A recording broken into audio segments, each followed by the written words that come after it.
But it was just brilliant, and to me, it sort of sums up what boxing's about when I see people like Johnny Fisher. It's local community rallying around a local star and make him into a national figure, which he could do in time. Is that how far you can go? Well, I mean, I looked at it tonight and I'm thinking the worst case is, and this is a compliment, the worst case is Billy Walker. You know, Billy Walker banged out arenas, you know, and he didn't win anything, but he, you know, had his moments, of course. Johnny's a really smart kid. He might have the brain to adapt. Give him enough time. No rush. He's young, inexperienced, makes loads of mistakes. Regular followers of the channel, you know how much times you've heard me mention Billy Walker, and I've also made the analogy of Johnny Fisher potentially being the new Billy Walker. You hear what Barry said? Barry saw Billy Walker in real time. You know what I mean? I ain't that old. I'm old, but I ain't that old. He was a phenom. He made his name in an amateur meeting, right? We're not talking Olympics. It was America versus England, and it was in the UK. I think England won 10-0 or something. And he fought a black American heavyweight, a big dude named Cornelius Perry, and he stretched him out. And that just became highlight reel material in the UK for a long time. And he signed with Harry Levine shortly after that and made his fortune. He challenged at British level, European level, and couldn't get over the hump. He fought Mildenberger for the European title. Mildenberger outclassed him. Henry Cooper outclassed him for the British title. And I think Jack Bodell beat him in an eliminator. And he sold out arenas.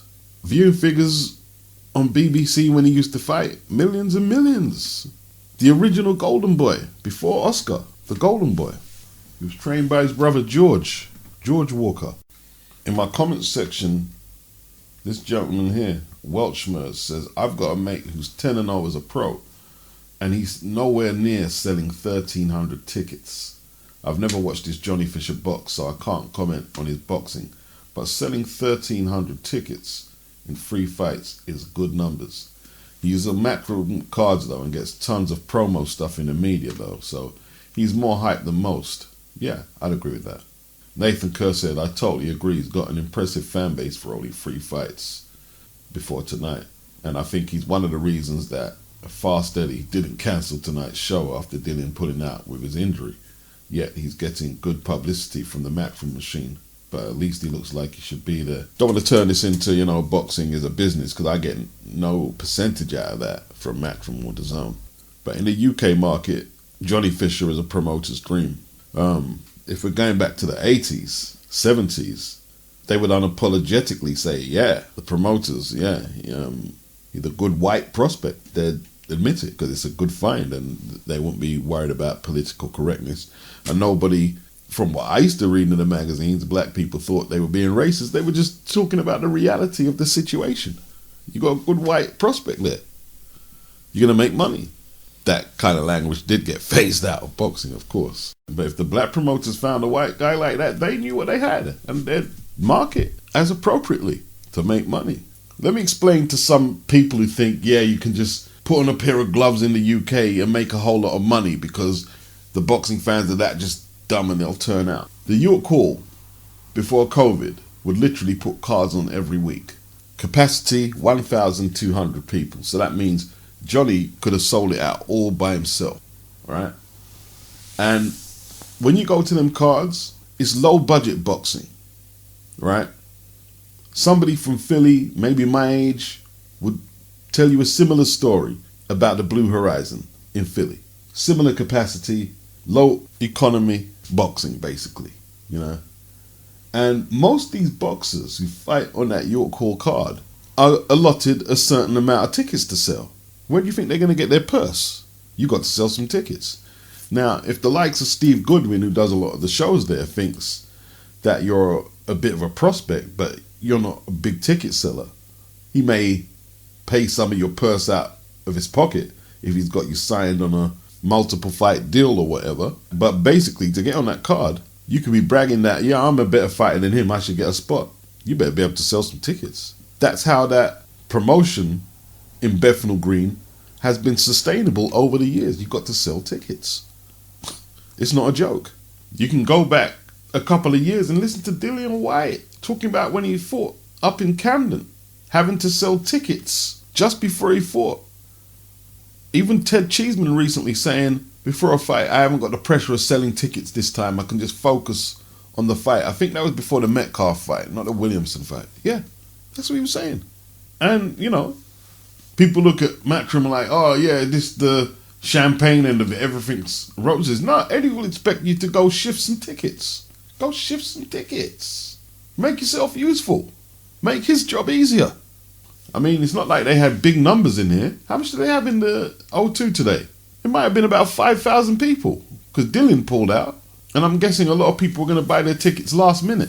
In the last couple of weeks, they would have been purchasing their tickets. But Dylan pulling out, a lot of people wanted refunds. Because I think they may have sold about 10 or 11. But when Dylan pulled out, I think the attendance went down to about 5,000 today.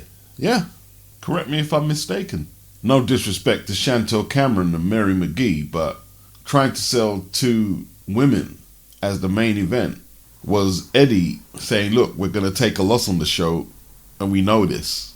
You know, they were elevated to main event after Dylan pulled out. We're going to take a loss on the show. They'll more than make up for that if Dylan fights Tyson Fury at Wembley Stadium for the world title, won't he? And we won't be getting that free on DAZN. We'll be paying pay-per-view for that. Jordan Thompson made his Matchroom debut at cruiser, 6'6" cruiserweight. You have to wonder if he may be eligible to fight for that Bridgerweight title. I'm sure he could make that. His opponent, Podiyuki, or his opponent, I can't do that. I'm going to butcher it. Yeah, his Polish opponent got blasted out in a round by a right hand over the top. He did have Xavier Miller in the corner. I don't know if that was a temporary measure. They were just helping out, or is that a permanent thing? Jordan has a bit of pop for definite. He's a puncher. They need to keep him active. They need to get him back out there ASAP after that first round annihilation, 1-punch finish. Johnny Fisher, he scored 3 knockdowns and got rid of his opponent, Alvaro Terrero, in 1 round. I didn't see Eddie Scotney versus Eva Cantos. I will look for it later. Alan Babich versus Eric Molina. A lot of people are saying Eric is a disgrace. He's 39 years of age right now. He was looking for the canvas like it was a long-lost relative. it was disgusting.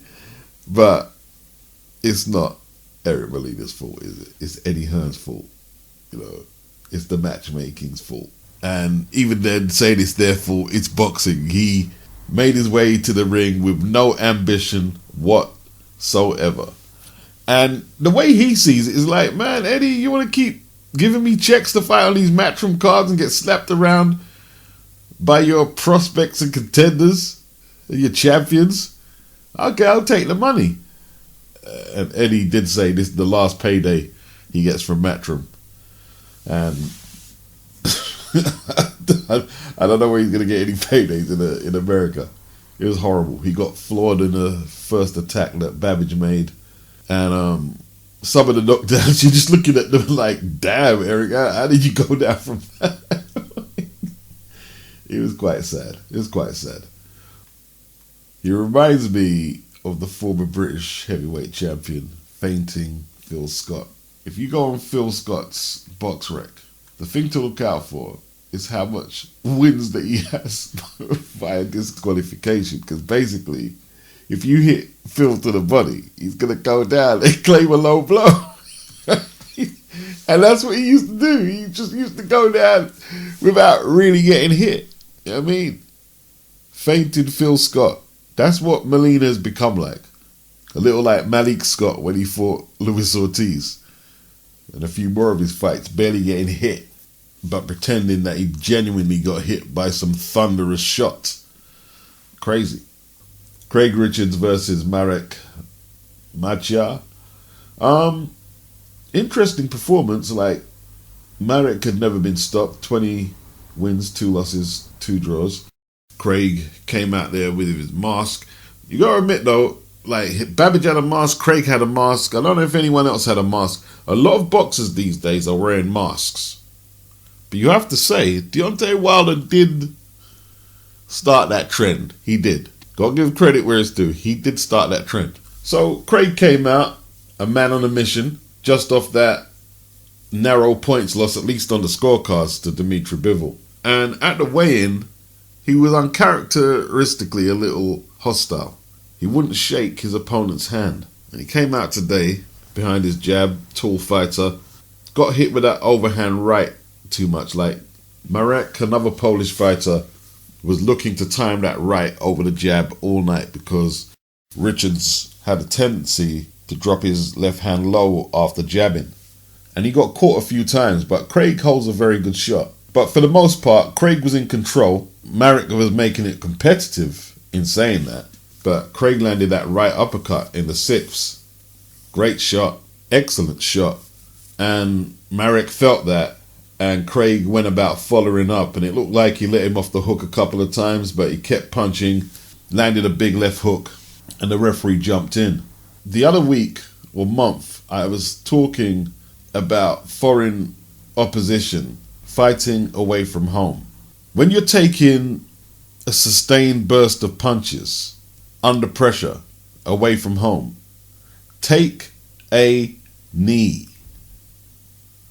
Take a knee. Yeah, it's 10-8, but it's better 10-8 than getting stopped. Take a knee. And he didn't take a knee. And the referee jumped in after the left hook. And whoever was on the commentary team was saying, oh, was that a little premature? I think that was a bit premature. And I was thinking, well, what do you think's going to happen when you're away from home? But to me, it looked like a pretty good finish by Craig Richards. And he goes on. Pre-fight, Richards was a little peed off with all the talk about Buatsi, Yard and Arthur. And his name not coming up in the mix like that. Well, the easier fight to make out of all of them opponents would be Joshua Buatsi. Craig Richards is a little underrated amongst all the British cats that are being spoke about at 175. And it's a dangerous fight for Buatsi at this stage of Buatsi's career. I'd like to see it though. I would like to see it. But with Buatsi having such high rankings in some of the sanctioning bodies and just a couple of moves away from a world title crack, are 258, are Eddie Hearn, are MATCHROOM going to risk that against Craig Richards? For what? What did Craig win today? The vacant WBA international title, where Buatsi had that already and made 3 or 4 defenses of it. Why do you think he's ranked so high by the WBA? So it'd be like going backwards for him. He's ranked number 2 by the WBA, number 4 by the WBC, number 2 by the IBF, number 5 by the WBO. So I think it would be a good fight. But who for? That's the question. Then you've got YOUSSEF KHOUMARI versus Jorge David Castaneda. Now, I didn't realize that this was the guy who snapped Arthur Jones's unbeaten streak. But this is who that was. He's from Laredo, Texas. And he was a tough SOB. YOUSSEF, trained by Xavier Miller, he boxed very well. He boxed very well. Jorge Castaneda, he boxed very well as well. But a lot of people thought it was very evenly contested. And the fact that, I don't make a big deal of it, congratulations to Castaneda, but the fact that YOUSSEF didn't get that decision in London, it had me a little heated. Not because YOUSSEF didn't get the decision so much, but when people keep saying, oh, well, you come over to a MATCHROOM card or a card in England, you're bound to get robbed. Stop it. Good fight. He lost a majority decision. He got hurt in the 7th by, I believe, a left hook. He recovered well, did his best. To me, I saw what was happening. Like, KHOUMARI, by the mid to late rounds, wasn't looking as solid from his base as Castaneda. And when KHOUMARI hit him flush with a left hook and my guy didn't budge, I said, it's going to be tough, isn't it? It's going to be tough. And it was tough. That's the first loss of KHOUMARI's career. And he have to pick himself up and go again. And he might not have the luxury of MATCHROOM behind him because positions on them cards are scarce. They are scarce. You know what I mean? There's people asking, yo, Eddie, can you get me a fight? they're phoning Eddie all the time. Can you get me a fight? But KHOUMARI's got the hook up with Dillian.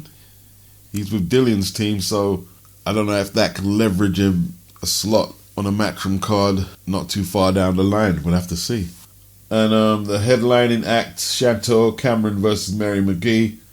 Chantel just had the quicker legs, a bit more variety to her work. Mary, she looked a little stiff-legged to me, no upper body movement. She gave it her best. She made it a competitive but one-sided fight, if that makes any sense. But she didn't look prepped at all, technically, for this fight here. She didn't create no angles for her punches, and from a technical standpoint, she was mediocre, it has to be said. But she walked through what Cameron had to throw and lost a clear, unanimous decision. Well, it looks like Rolly's going to be removed from the December the 5th date at the Staples Center with Tank Davis after these alleged sexual assault claims. Now, there's actually a name. Isabel Zambrano, 24, is described in detail for a Twitter account since late Thursday night, an alleged sexual assault that occurred in Romero's apartment. She later stated on Twitter that she filed a police report Friday night.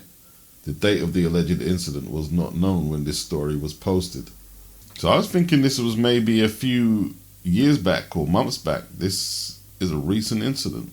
A spokesman for the nearby Henderson Police Department confirmed to BoxingScene.com late Saturday afternoon that an official report was filed Friday night, and the matter is now considered an open investigation.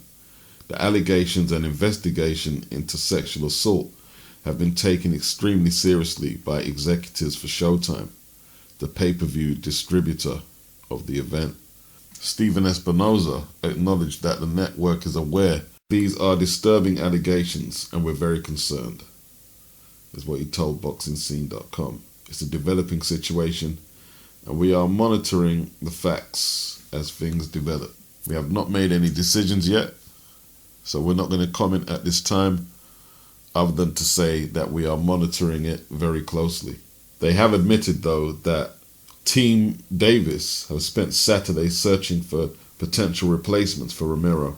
Dominican contender Michael Rivera has been approached. Rivera is scheduled to box today, I believe, against Jose Mateus Romero. No relation to Rolly, I don't think. But is he going to fight today and then jump into another fight in December with Tank? They've got Isaac Cruz.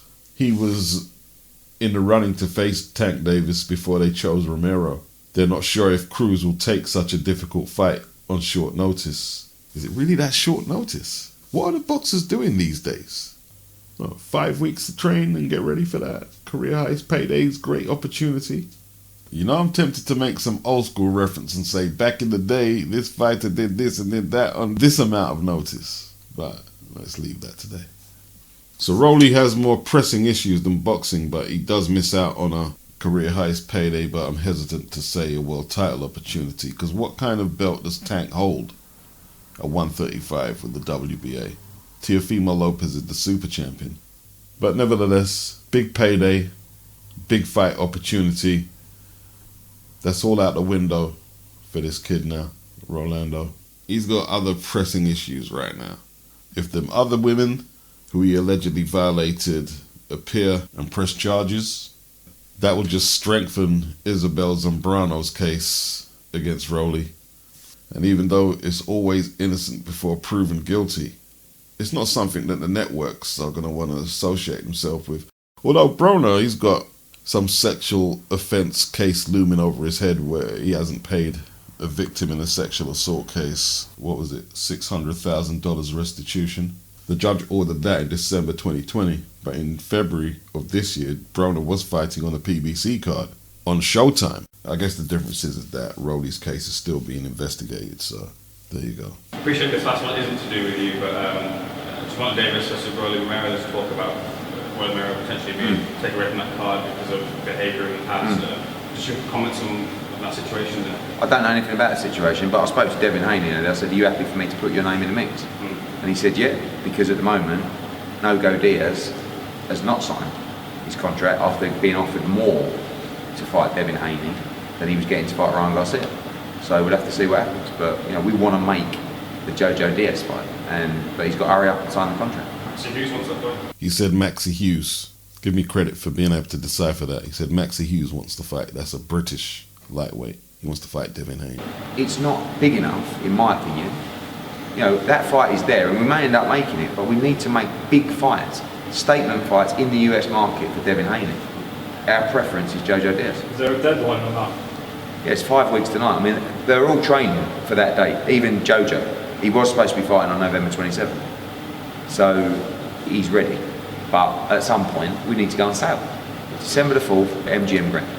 So Jojo still hasn't signed his contract for December the 4th. Maybe it's that damn rematch clause. Maxi Hughes? That's not a good fight for Devin.